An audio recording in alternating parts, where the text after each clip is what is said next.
আপনাদের করে দেখাবো আজ মটন বিরিয়ানি।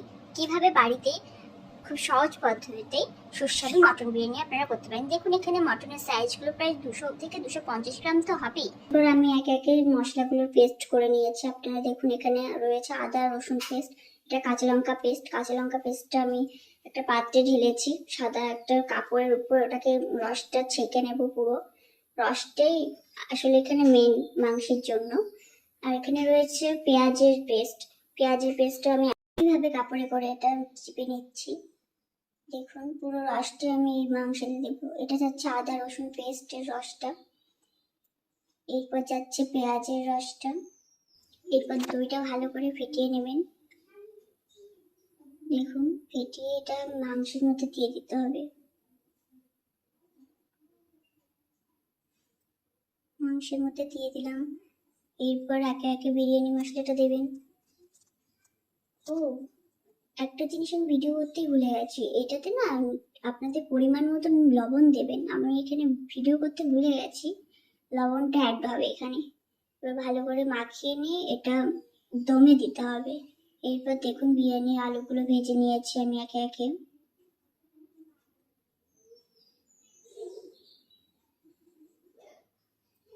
এরপর এতে একটু ঘি দেব, টেস্টফুল হওয়ার জন্য একটু তো ঘি অ্যাড করা যেতে পারে। এটাতে আমি একটু ঘি দিয়েছি।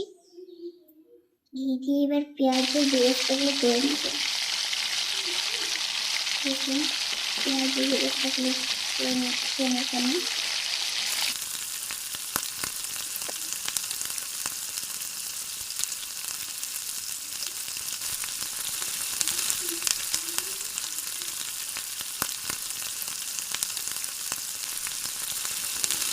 দেখুন এরপর আমি মাংসটা এতে ঢেলে দেবো। এটাকে না এবার দমে বসাতে হবে। আমি একটু কড়াই নিয়ে এটাকে দমে বসাবো।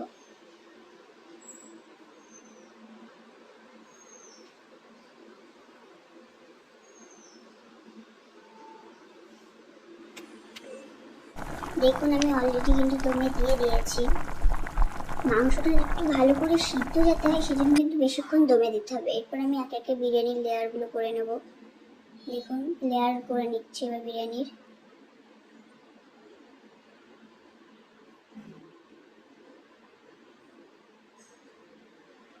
বেরেস্তা গেল। এরপর যাচ্ছে বিরিয়ানির মশলা। আমি একটু সামান্য কালার অ্যাড করেছি, আপনারা এটা চাইলে অ্যাভয়েডও করতে পারেন। এরপর আমি একে একে মাটনের পিসগুলো দিয়ে দিচ্ছি।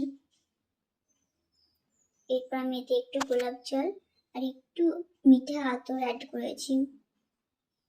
এরপর এটাকে ভালো করে বেঁধে দেব। বেঁধে দিয়ে কিছুক্ষণ এটা আমি দমে রাখবো। দেখুন আমাদের বিরিয়ানি কিন্তু একদম রেডি হয়ে গেছে। চাইলে আপনারাও বাড়িতে এরকম সহজ পদ্ধতিতে মাটন বিরিয়ানি বানিয়ে ফেলতে পারেন। দেখুন কালারটা কিন্তু দারুণ এসেছে, খেতেও কিন্তু দারুণ হয়েছে। ভিডিওটি কেমন লাগলো অবশ্যই কমেন্টে জানাবেন। বিরিয়ানিটা প্লিজ একটু ট্রাই করবেন বাড়িতে, আমি কথা দিচ্ছি আপনাদের খুব ভালো লাগবে। ও হ্যাঁ, চ্যানেলটা কিন্তু সাবস্ক্রাইব করতে ভুলবেন না। Thank you.